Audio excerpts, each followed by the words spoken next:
just like a spark that's breaking out. Can't make a stop, can't turn back now. We know that there's no room for doubt. No, we can't turn back now. I see danger in your eyes.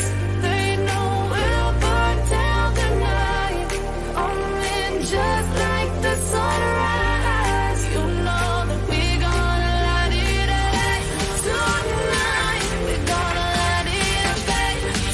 tonight. We gonna light it up just like the sunrise. We gonna light it up now.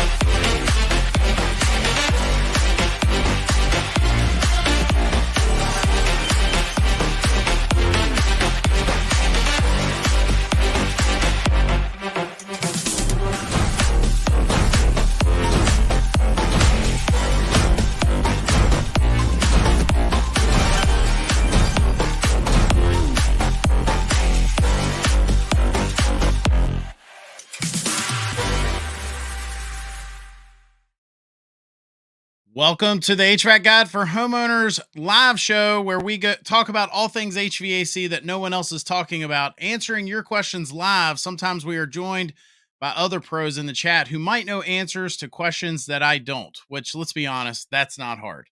Tonight we have a special guest, an expert in our industry. But before we bring on Grant, let's take a moment to do a few housekeeping matters. The first thing is, some of you have been hearing me talk about this. The live show, as you know it, as you're seeing it, is going to have a new home very soon. And so if you have not subscribed to the HVAC Guide live show, if you go to our channel page, if you go to the HVAC Guide for Homeowners channel page and scroll to the bottom, you'll see it right there, and click the subscribe button on the new channel. We're moving the show to its own channel for a number of reasons, and you will miss it. So we're in the home stretch here. We're probably going to only broadcast here on our home channel for homeowners a little longer. Our channel is more than just, or our show more specifically is more than just for homeowners. And so because of that, the show's getting its own home. We're going to be bringing on even more cool people, not as cool as Grant, but really cool people in the future. And so make sure you're subscribed to that new channel. The next thing I want to highlight is next week. We're Grant, we're about to bring him on. He's going to rock the house. I'm excited. But I do want to say next week, if you we're going to be back same time, but next week we're going to have, if there was a Mount Rushmore of trainers in our industry, the guy I'm having on next week would be on Mount Rushmore. I truly believe that. He's a pretty cool guy. So again, make sure you're here next week. All that said, all the housekeeping stuff out of the rules, let's take a moment now to pay the bills and thank the sponsor of this week's show.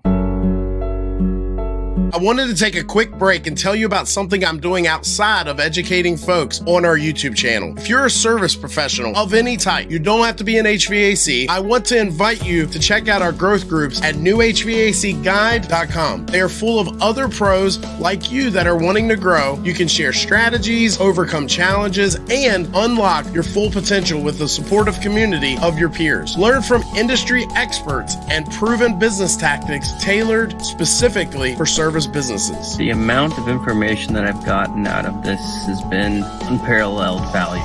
And I've learned so much from the other guys in the group, what to do, sometimes what not to do. It's helped inspire me. I'm really looking forward to what the future holds with it as my company grows and I grow as a person on this call. Check out the description or the chat for the link. See you soon. Tonight's guest is an expert in the new revolution in our trade called electrification. He's the founder and CEO of Zero Homes, a software company that makes it easy for homeowners to electrify.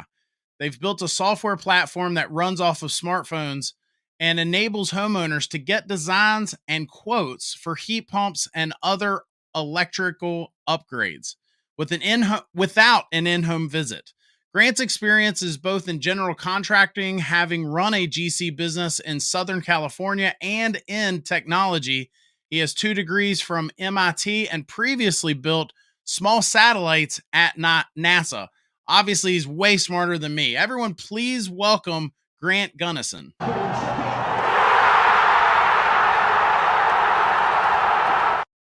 Let's go. They were lined up outside the door just cheering. You are the man. What an intro. Thank you, sir. It's great to be here tonight. Awesome. So I appreciate your time. I appreciate you being here. I know you and I had exchanged some messages at one point, and then I don't know if we crossed paths again, but then I heard you on another show, and I was like, what you guys are doing, this is pretty unique, right? I mean, I don't know of anyone else that's doing quite what you're doing. No, I think, we're kind of, the only ones in the industry doing, or at least trying to do what we're doing. And, trying to make it easy, a real step function change for homeowners, and making it easy to get home improvement done. And, just as good as anybody, it's hard, if you're a homeowner trying to, get any project done on your house. So just trying to make it easy. So let's back up a little bit. And if you could, I guess tell the folks, I mean, I gave you an intro there, but if you want to kind of talk about where the dream was, or where this kind of, where the birth came from for this, and then maybe go ahead and dive into what exactly you guys are doing. Yeah, maybe I'll start with the problem statement that at least we're trying to solve is, we got roughly 60 million homes in America that produce about a fifth of all of the emissions in the country. And, that's spread across a lot of really old homes. Ton of work needs to be done to get that problem fixed. And unfortunately, homeowners are the bearer to solve that problem, right? And so we're trying to make it easy for them, as a result of doing a lot of other things to put more money in their wallets to make their lives more comfortable, also reduce the emissions problem. So that's kind of, what we're after, what we're trying to achieve. What we're doing today really is we are helping homeowners digitally catalog their homes with an app on a smartphone, build a 3D model out of their house, and use that information to be able to design solutions without having to actually go to their house. And so, the point here is not to have 5 or 10 or 20 contractor visits when you're trying to get quotes on things. And rather, in a single visit, you can get all the information you need to actually start executing on a project. I think there's a lot to unpack here, but I think the main thing that just jumps out at me too is that gives you guys an opportunity to kind of vet some of these contractors as well, right? Because sometimes homeowners don't have the ability to, hire 6 different guys to do this a job, and like, you know what I'm saying? Like, if you work with a few different contractors doing what you guys do, you're going to get an opportunity to say, this guy's not up to snuff. He's not up to our standards. Well, that's right. I mean, I think the biggest pain point we hear from homeowners, or, really any of my friends or anyone who's, kind of in our orbit, is finding a contractor that is going to give them a decent price that they can trust to do something and can solve it on the timeline that they want is very difficult. If you're jumping on Google to go, great, who's kind of in my area, it's a long battle between, jumping on Google and having someone at your house that you can trust to get the work done. And that's a huge amount of time, and a lot of friction. So I think that's one of the biggest value adds that we bring, is just making it simple and not having to jump through a lot of these hoops to be able to get, projects done that some are simple, some are really complex, but, all kind of follows the same process of find somebody, have them come over, get a quote, have them come back to do the work. And, it can be painful. Yeah, I was trying to pull up your website, and it's not. I don't know, my software sometimes, man. one of the things I'll do when I have guests on when they're talking is I'll show kind of what they're talking about on the screen. And I was hoping to do that with your website, and it's just simply doesn't want to work tonight. So Yeah, well, let me share a little bit more while you're doing that. You kind of asked me what is the origin story of this whole thing, and Mhm. it's a pretty unique product that we've built, and really it's the birth of a couple of different previous experiences that I had. So I was running a general contracting business, like you said in that intro there. Thanks again for that. That I was running a GC business in Southern California, and a lot of the work I was doing was in home sales. And so, from a contractor perspective, jumping in the truck, you're driving to somebody's house, saying hello to Mrs. Jones, and then you're going and doing 15, 20 minutes of work to kind of figure out what the problem is. And then you're saying, hey, here's how I can help you. Or in some cases, here's how I can't help you because this is kind of out of our repertoire and whatnot. And it was very frustrating to me at that point going, 75% of the time I'm spending doing sales is sitting in the truck. You can kind of multitask, being on the phone, doing what you can there, but then you jump into a house and you're spending more time just to collect some information. And, I realized quickly, it's like, if you really want to scale sales, you got to add heads, you got to add other salespeople to your team, and that's expensive. It takes time. You got to train them. And so it just became a big challenge in that business to really, really grow sales. And so, there was no solution at that time other than hire more sales, grow a sales team in order to increase our sales volume. But several years later, I was building some technology. I am a huge nerd, so yeah, I used to work for NASA, designing small satellites, and we were doing some Earth imaging. We were also doing laser communications, and realized that the technology that we were developing in that lab could also or potentially be used to capture the data inside of a house that you'd need to price projects, windows, doors, flooring, etc. And I said, man, wouldn't that be such a better, way to go about this if you could, as a homeowner, go, great, let me take 15, 20 minutes, capture the information and send that out to the world and get pricing back. That'd be amazing. And as a contractor, if I could have, just spending the time with the homeowner, not driving out to the house or collecting information, but rather I can immediately sit down with Mrs. Jones and go, great, here's how I can help you. Here's what it's going to cost. Here's the timeline. Let's talk about a couple of different solutions. As a business owner, my gosh, what a massive improvement that would be. And so when I kind of realized the opportunity there, I said, wow, I got to go for that because that's going to be transformational, for everyone in the industry. So I'm trying to picture this. So, homeowner contacts you and I guess they're using your software, and what's the possibility of there being a mistake, or maybe they didn't show you every room in the house? Is there a fail safe to make sure things like that doesn't happen? Yeah, of course. There's almost no two homes in America that are the same, right? I mean, there's certain subdivisions that, are close and whatnot, but there's a lot of nuance in there. And so it's not just software, right? I think the tool we built has enabled homeowners to communicate their home data to us.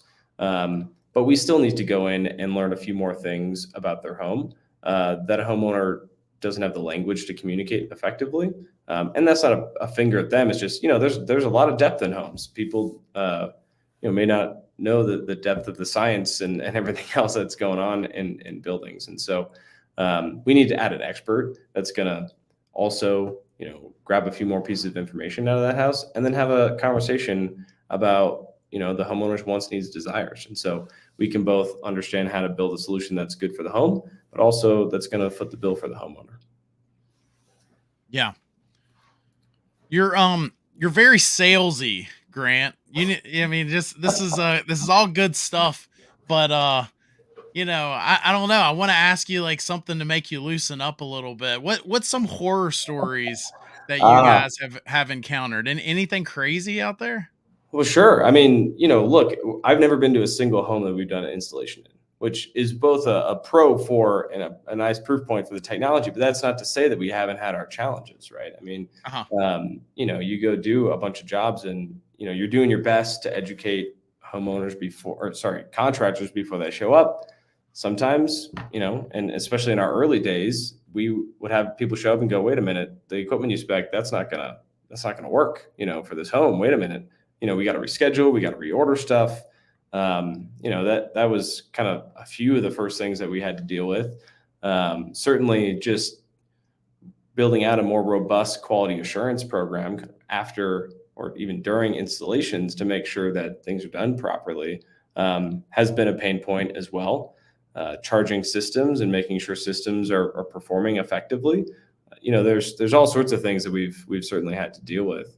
And some have been painful, some have been expensive. I think in a lot of ways, we've just decided that our customer promise is going to be, we're going to deliver and we'll guarantee the price. And so we eat it, and we hold that risk. Wow. And I think it's important to do that, especially if someone's going to take a, quote unquote, a risk working with us because we're doing something different than everybody else is. I think we need to bring comfort to them and know that no matter what, it's still going to go well, even if we do mess up. And, we've had a handful of boo-boos, that's for sure. Gotcha. When I help people on my website, newhvacguide.com, there are times when I'm talking to someone, say in the Pacific Northwest, or times when I'm talking to someone down in the Southeast, Northeast, right? We're the mountains versus the plains. There's different climates, there's different challenges. And can you speak to that a little bit? Because I think that the main problem with that is people will hear things on YouTube, they'll read something online, and they'll just automatically think, oh, well, I need to listen to that. And they don't understand that, the person they're listening to lives on the completely other side of the country, and what they're saying actually does not make sense for their situation. Yeah. Actually, here's a great example of that. I think it was yesterday, I got an email from a woman who laid out very articulately, here's exactly what I'm looking at for my home. I don't have the ability to have anybody come over and do a visit. Can you give me a price on this equipment? And, we have to decline because truthfully, I'm going to take the risk on that performing well for you. And I have no idea what your house looks like. Sure, I could tell you what the equipment costs to get something installed, but is that going to work for your home? And am I willing to put a warranty on that? Certainly not, and we have a pretty light touch process relative to, kind of traditional pathways. But, the reality of it is every home needs something different. And you're right. If you're at 10,000 feet in the Rocky Mountains, the system design is going to be dramatically different than if you're in Florida at sea level in an incredibly humid climate. And again, that's going to be extremely different than if you're up in Boston or the Northeast, and, you can take the same house and put it in 4 different places and the HVAC system you need is going to look very different. That's just the way that it is. And so, it is very nuanced. You got to know exactly what the building looks like, and you got to know where it is. And you got to know what the homeowner wants, and you got to put all that together. So it's not for the faint of heart, and I think that just sort of, to your point, rings true, is like, you really got to go get some specialized advice about your situation in your home, as opposed to, look, there's a lot of great information online, but coming up to speed as a homeowner to know the full depth of how to design a system for your home is probably not the right way to go, unless you're willing to spend a ton of time doing it. And some people are. I'm a tinkerer and curious and the like, and so I might kind of be in that DIY category. But I think for most people, having an expert to help is going to be important. We don't say DIY on this channel. I'm just kidding. I'm just kidding. Actually, I had a DIY guy on our channel once as a guest.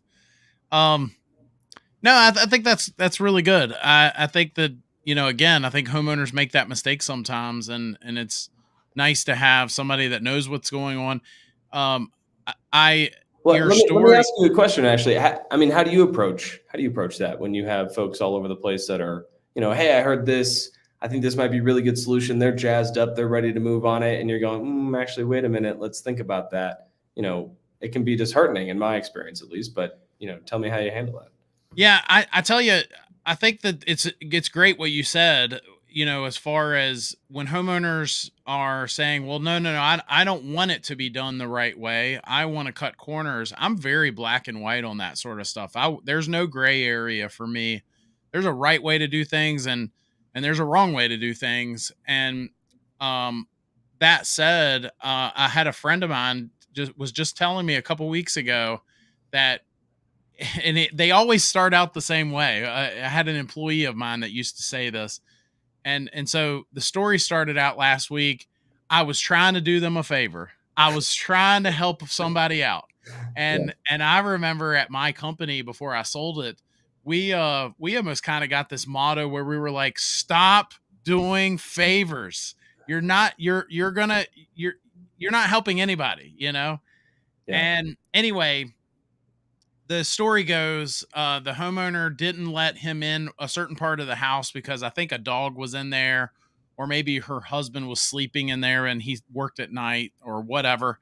But he went and bidded the job without seeing the house, the entire house. And some of the stories he told me because of that, I think whether it's me helping someone or you helping someone or a homeowner just simply getting quotes for their next system installation, there is a right and wrong way to do it. And if you're not going to follow procedures such as getting a proper load calculation on your house, you read online that every house is, this many tons per this many square feet. You're asking for trouble, It seems so harmless, right? As a homeowner, you're like, well, it can't be that complicated. Houses are pretty simple and everything else, right? And so, the challenge there is it's very harmful. It can be very expensive, and you can end up having a really uncomfortable house. So I think it raises the point where people will say, well, we didn't do that when I was a kid, or my last system, it wasn't a problem, or my last house. And, you're right. Things weren't that complicated 20 years ago, 50 years ago. We built these houses that were not very efficient. They breathed really well, so you didn't have to worry about VOCs and ventilation as much. And we had these very inefficient systems, but utilities didn't cost as much back then, so it didn't matter as much. And so it's just a different animal today. There's a right and wrong way here, Yeah, Ryan, I mean, another I might mention is humidification, dehumidification, hugely important, depending on the climate you're in. And those houses built, like I said, 100 years ago, they breathe very well. And so there's not that added challenge, especially when you're trying to dehumidify. And, that can be a deal breaker for a lot of systems. So you really got to pay attention to the whole package. And it's difficult. It's very difficult.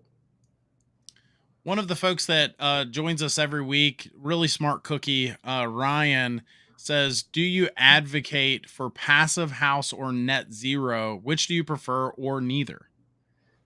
Yeah, I'm actually a neither guy, personally, but that doesn't mean that we won't help people do either of those things.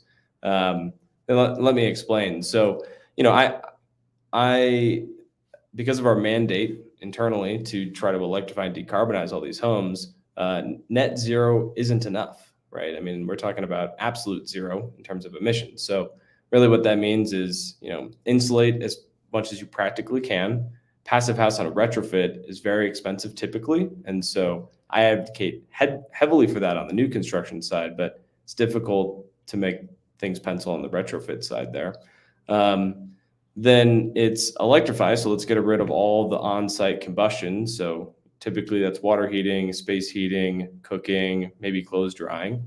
And then let's get fossil fuel free electrons to that house, right? So it's rooftop solar, it's community solar, are typically the solutions. And, that kind of package gets you to, an emissions free home. And that's really what we're trying to help people with.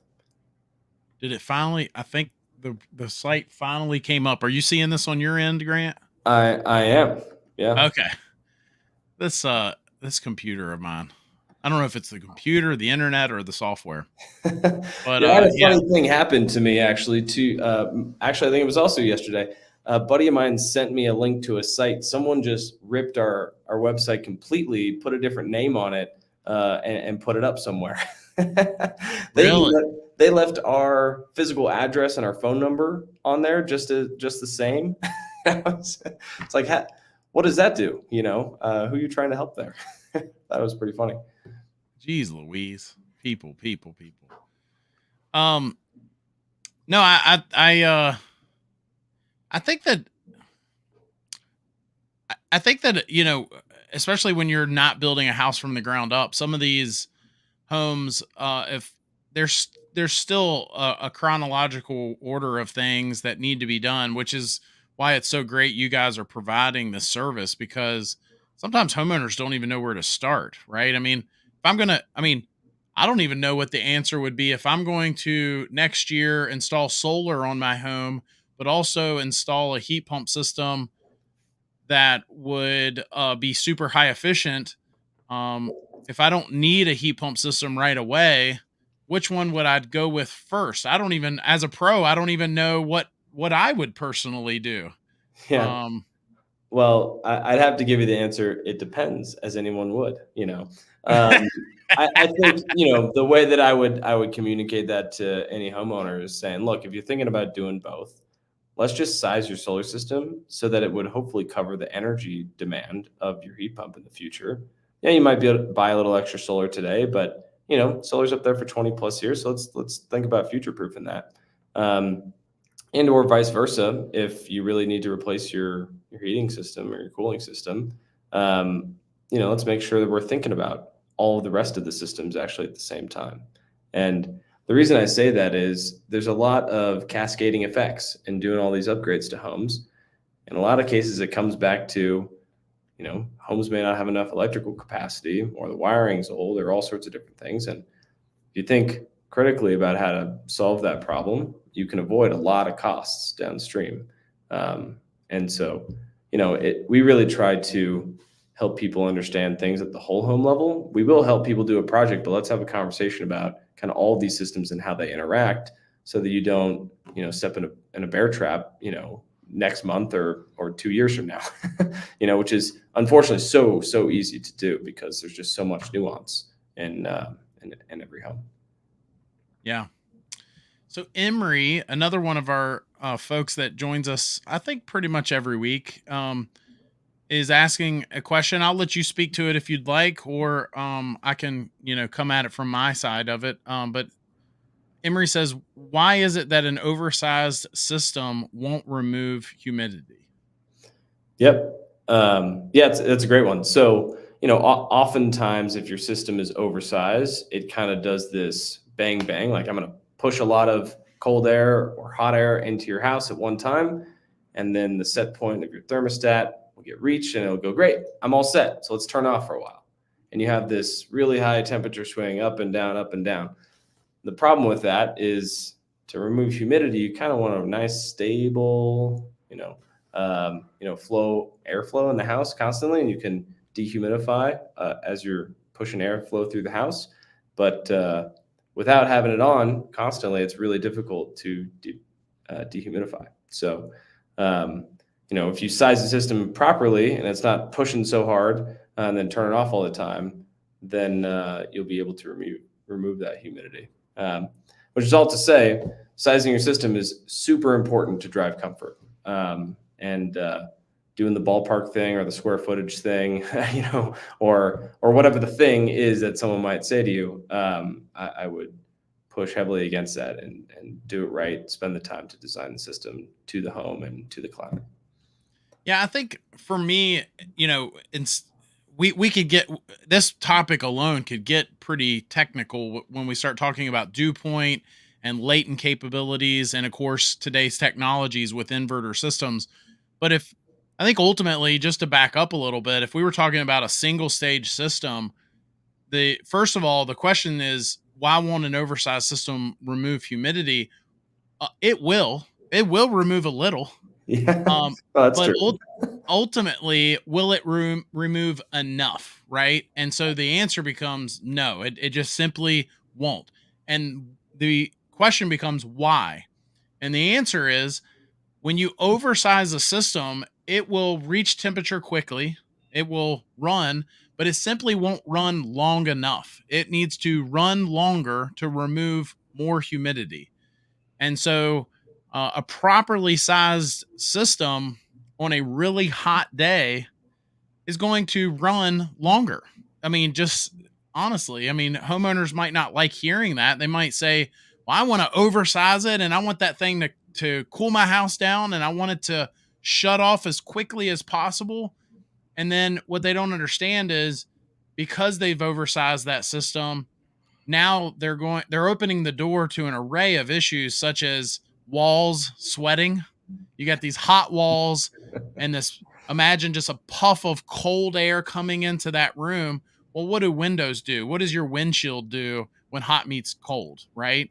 And so again, we could talk about dew point and all these other things, but ultimately you're cooling the space too fast. You've got these warm walls and they're going to sweat.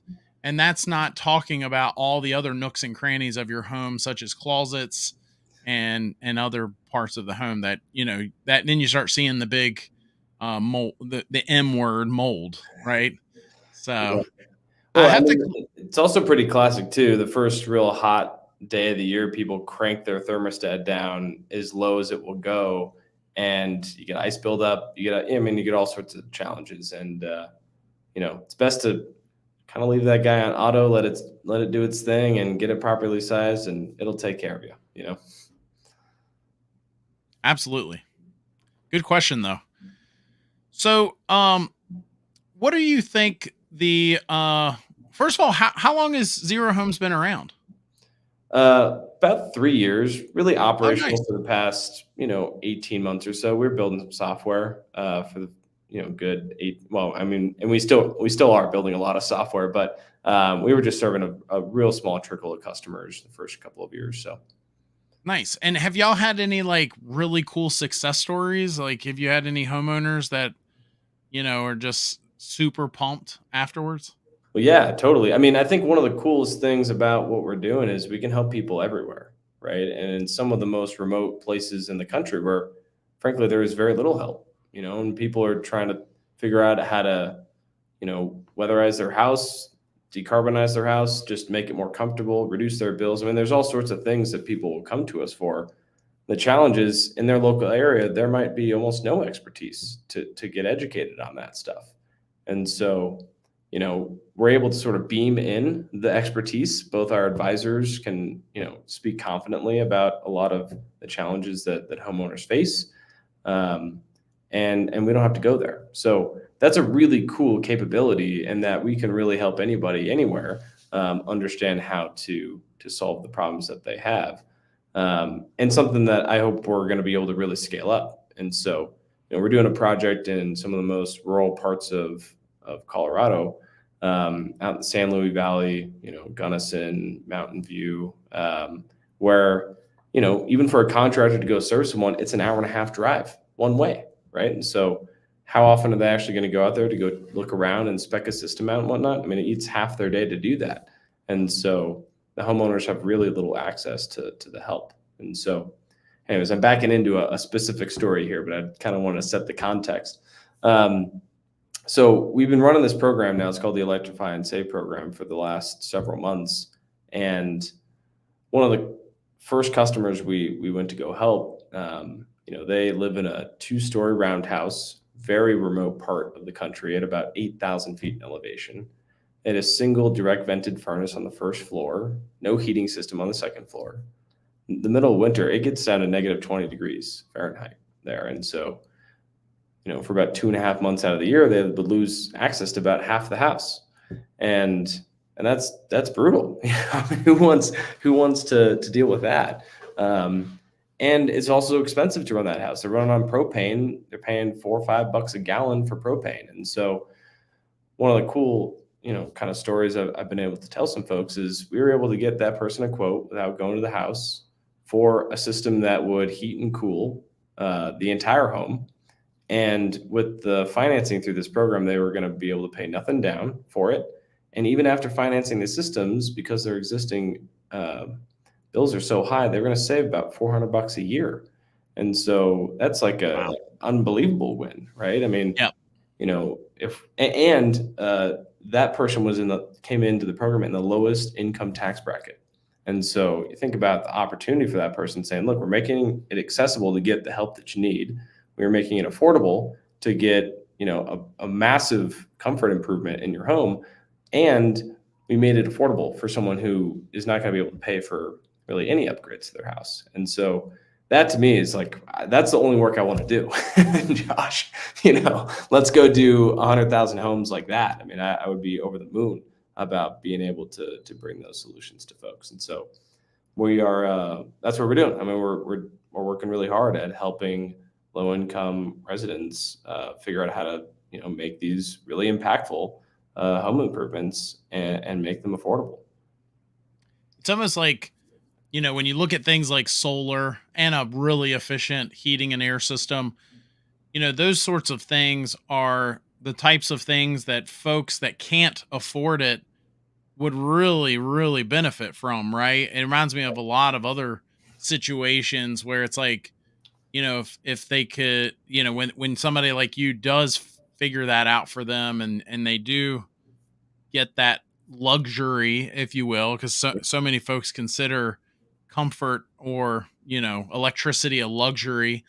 But anyway, I think that's really cool. So the people that need it the most, the people that could use a break on the old electric bill, now they can get it.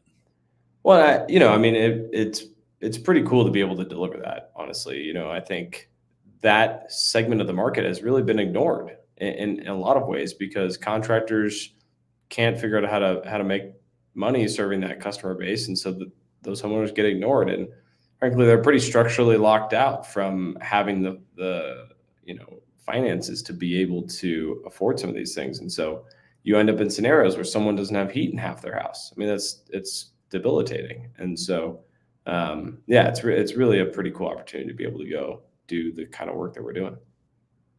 Absolutely. When I sent you over the possible questions, the last question talks about our one of my favorite segments, which is Goofy Inventions. Did you see that question? I did. I thought about it for a couple of minutes. It immediately made me think of fidget spinners. And just because it's such a goofy invention, and some people made some serious money doing that. It became like a pop culture icon for a while. And I always think it's like, man, I'm doing things that are so complicated and so difficult. And I think a lot of people feel that way. And then you go, but my gosh, someone came up with a fidget spinner and they're done. They don't have to ever work again.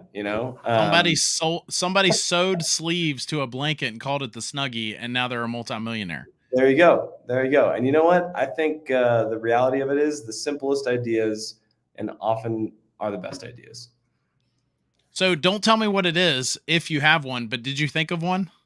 I did not. I just immediately thought of the fidget spinner and going, man, that's about the goofiest invention I've ever seen, and done better than a lot of things have. Yeah.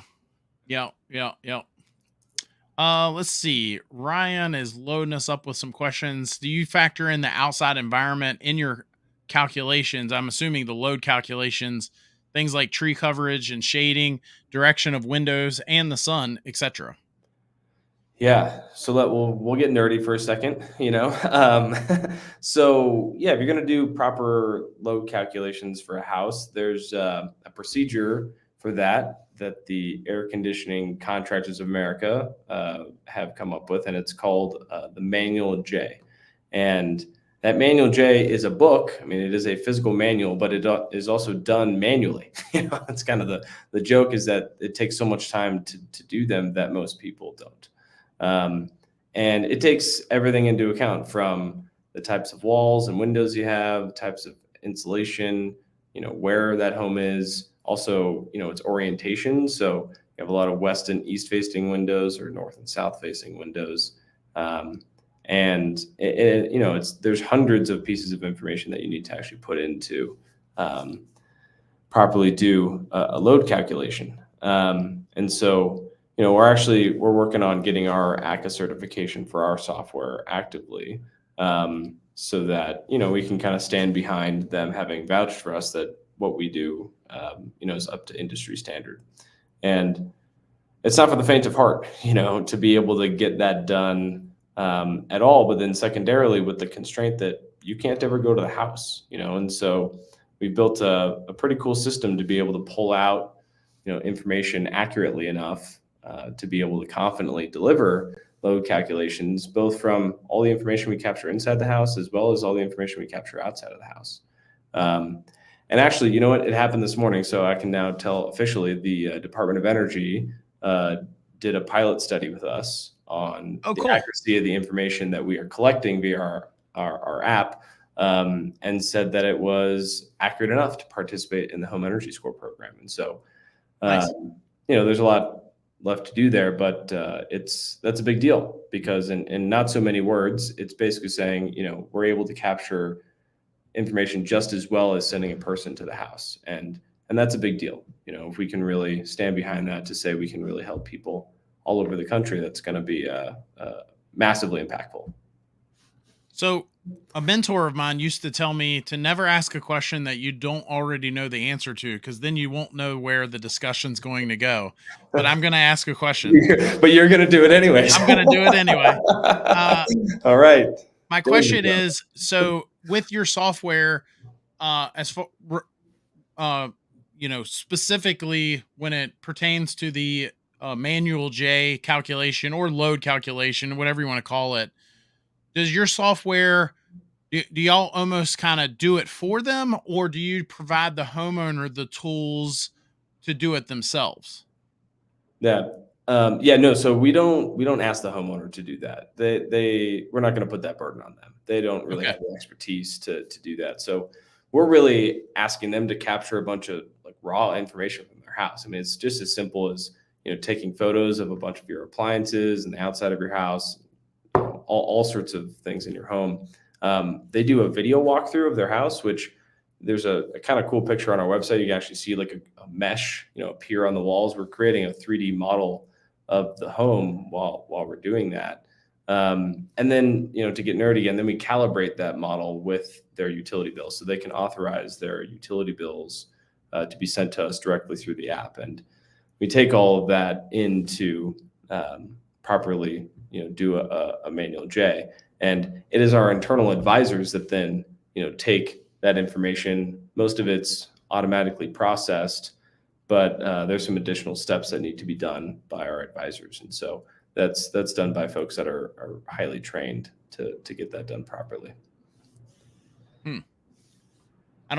I don't think this is the video you were talking about, but this is kind of a picture of what you were talking about. That's the picture. There's not a video up there. Okay. We should work on something that's got some, high production content and can really show people what the whole experience looks like. And that's using not just the camera. Is that using that? I forget the verbiage, but that technology that a lot of phones are using, where it's shooting the beams out. Yeah. So that's called a LiDAR. LiDAR. Yeah. And it is not using LiDAR. And okay. The reason that we've chosen to not use LiDAR is it's only on maybe 10% of cell phones. And so we wanted to actually be able to help everybody. And so we couldn't use a LiDAR. So it does only use the cameras on a phone to do that, which means that about 90 to 95% of smartphones can operate the software that we built. And that's huge. If, a lot of folks are building software for contractors, and they can bring a specialized device in the house. And I actually think those are great solutions. There's a couple of pretty cool companies today that are, kind of building apps for contractors. I just personally think it's so painful as a homeowner to try to do these projects that I really want to go help them try to make this easy. That's kind of our go forward. So it probably doesn't hurt that you guys are positioned in a way that, all of these rebates came out with the Inflation Reduction Act. Yep. You guys are positioned in a way that you can help folks, possibly take advantage of some of those rebates and incentives, maybe when they wouldn't have been able to before. Is that safe to say? Yeah, rebates are a kick in the butt. I mean, there's rebates from the cities, from the utilities, from the states, from the federal government. Heck, maybe even your county has rebates. And so trying to wrap your brain around, what all is available and how you qualify for it, and whether, the system that your contractor spec is going to qualify for it, that'll make your head spin pretty quickly. And so we, tell people in the quotes that we give them exactly what they'll qualify for, and we do our best to maximize that. It's pretty rare that we're going to give someone a system design that isn't going to qualify for a rebate, though it does happen from time to time. They just have a very unique circumstance, and it's actually better to make sure that the home is going to be comfortable than to get that extra $500 or $1,500. Touche. Yeah, good point. Yeah, it's hard though. I mean, there are some companies out there. So Rewiring America has built a big data set to help, make accessible a lot of these rebates.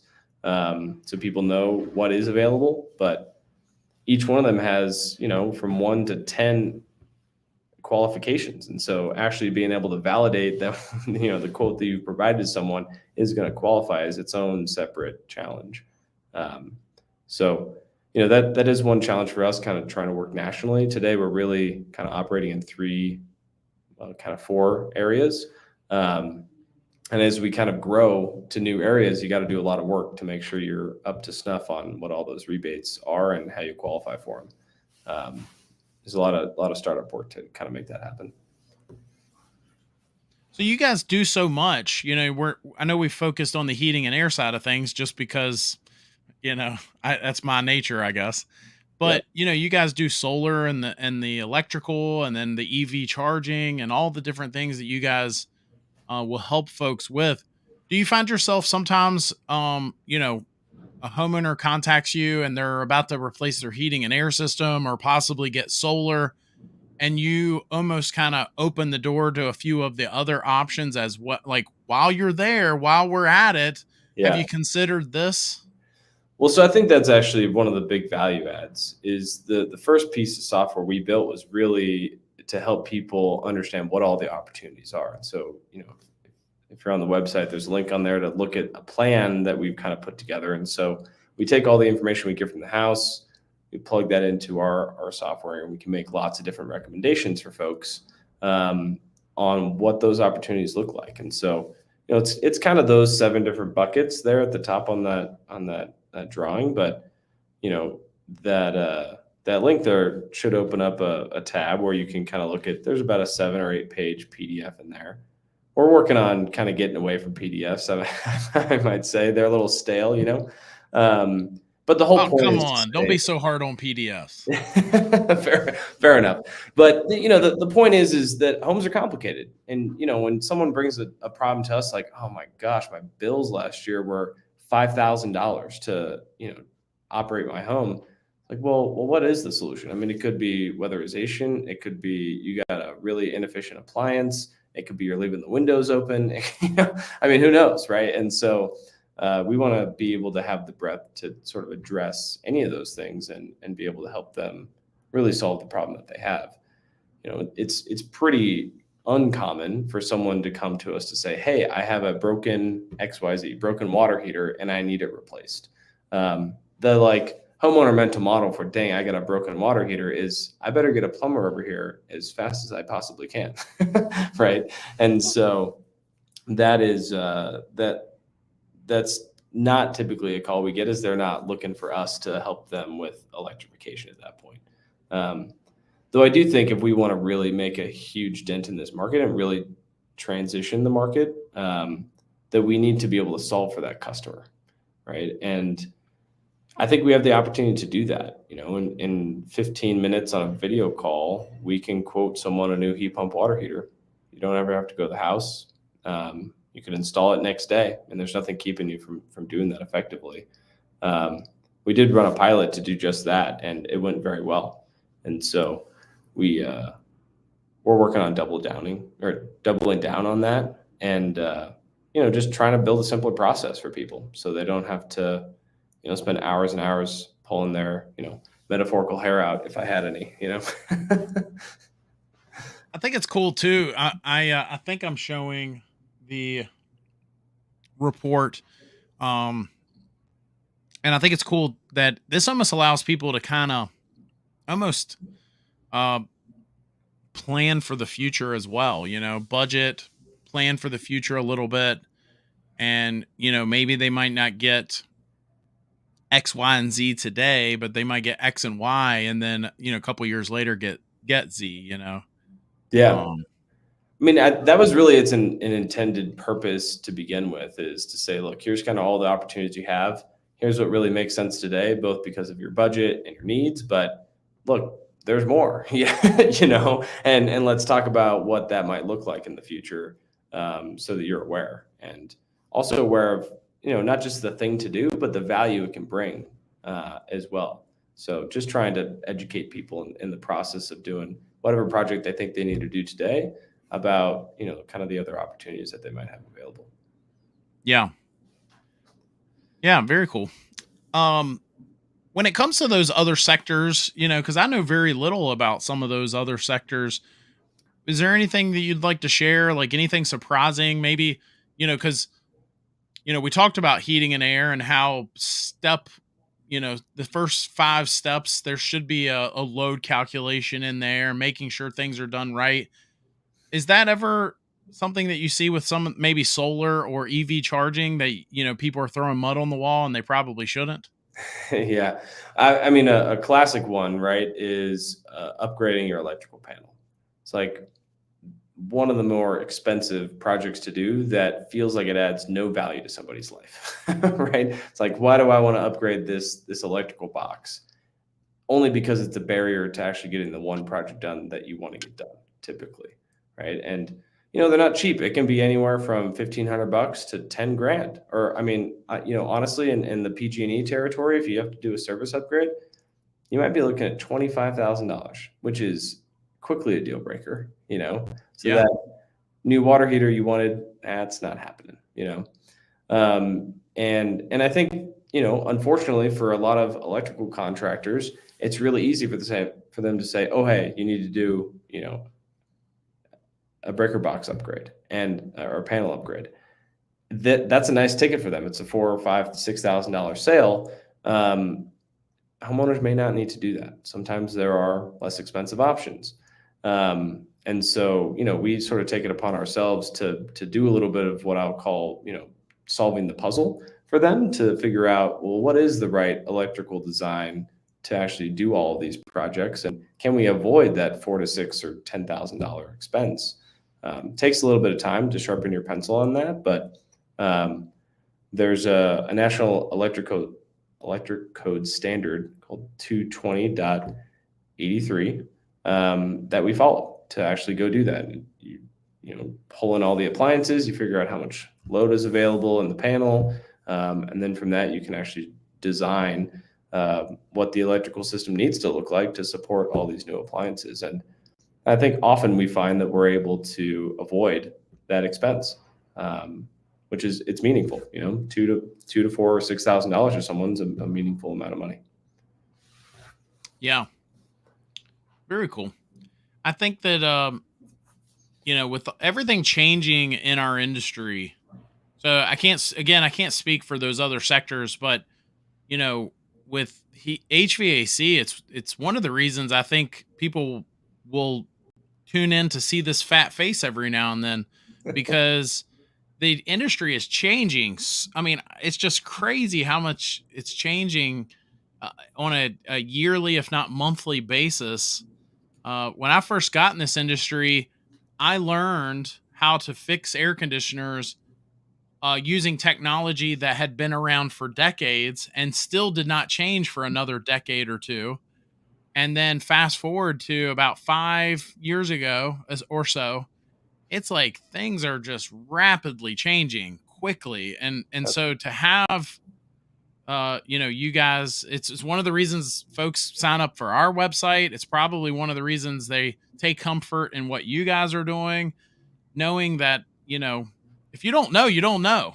You don't, and, Yeah. Yeah. Well, it's still evolving, I mean, again, not to get all nerdy, but every manufacturer's bringing new equipment out next year with new refrigerants, and it's going to require all new commissioning techniques. And, I mean, it's rapidly shifting. And it's going to require a lot of new training. And, we can't ever expect homeowners to keep up with any of that. So it's, it's difficult for the service providers to stay up to speed themselves, and then be able to do a good job delivering this stuff. So I have a lot of empathy for contractors, and we are a contractor too, and it takes a lot of work to deliver well for somebody. I'm hearing grumblings that there are some brands that we should be able to get our hands on these A2L refrigerant systems within weeks, not months. Within over the next 2 to 4 weeks, we should start hearing about some of the first contractors finally getting their hands on these new refrigerants. And now, let me back up. There's been systems out, mini splits for years now that I know Daikin's one of the sponsors of our show. I have to say that. I have to disclose that. But Daikin, had the Atmosphera came out, 3 years ago. But on the unitary side of things, I'm being told we're in the home stretch here. We can see the light. We're Christopher Columbus right now, and we can see land. It's here. And so within the next couple weeks, I think, certainly within the next 4 to 6 weeks, no doubt, we should start hearing of contractors finally selling these systems with these A2L refrigerants in them, which is kind of crazy because we've been talking about them for a while now, for over a year. They're coming. Well, when I was at AHR, just about every manufacturer was, doing their dog and pony show over all the new equipment coming in. There's a lot of new bells and whistles coming in this stuff, connected controls. And I mean, it's going to be a huge upgrade, I think. And a lot of people are kind of batching a lot of upgrades all at once in these new pieces of equipment. So I'm certainly excited about it. And I know, our customers will be as well, because it's going to be better for sure. Yeah. The only people that are complaining are the people that hate change, and that's probably more than most, but I'm excited as well. I have not always been a fan of different changes that have come to our industry, but this is one that America's late to the party. They've been using R32 specifically in Europe and Asia for years and decades. And so we're late to the party here, and it's more efficient. It's more, better for the environment, if you will. It's a win-win all around. Just because it's a little flammable, I always tell people in my classes, because I teach classes to other heating and air pros, the reason we're late to the party is we in America, we don't like to be kissed on the mouth. They had to hold our hand first. We were on the first date. They had to hold our hand, and now they're finally getting around to the third date. Yeah. So yeah, anyway. I mean, and people were talking about, much more flammable refrigerants, which, to be honest, are in systems today. I mean, our refrigerators use very flammable refrigerants and don't leak and are great. So, there's more change even on the horizon. I would expect that these refrigerants probably carry us for another 5 to 10 years, but there will be more change. And the Department of Energy is doing a good job trying to kind of help the industry evolve. And in many cases, kind of giving the industry a kick in the butt. But sometimes that's not the worst thing. Yeah. Yep. Ryan just asked, how would I manage all the new refrigerants, having all these different refrigerants on our vans? And my answer is easy, very simple to that. We stopped carrying R22 a while back. So the last couple years in business for Griffin Air, I think there was a couple exceptions to that rule. We had a couple customers that their systems weren't that old and they had R22 in them, but it just got so expensive, and some suppliers had just simply, you would call them for a price and they'd say we don't have it, so we probably pivoted, and I can't say before or after anyone else, but I think it's pretty safe to say that there are less companies today that carry R22 on their trucks. I'm sure somebody will get upset about that and say, oh, blah, blah, but there are less companies today that are carrying R22 on their trucks than there are companies that are carrying it. That said, we are in the home stretch here. We're going to wrap up in just a little bit. If you are, it looks like we've jumped up to almost 20 folks here. And I just want to say, first of all, thank you for joining us. Thank you for your support. Don't go anywhere, because I am going to ask Grant one last question.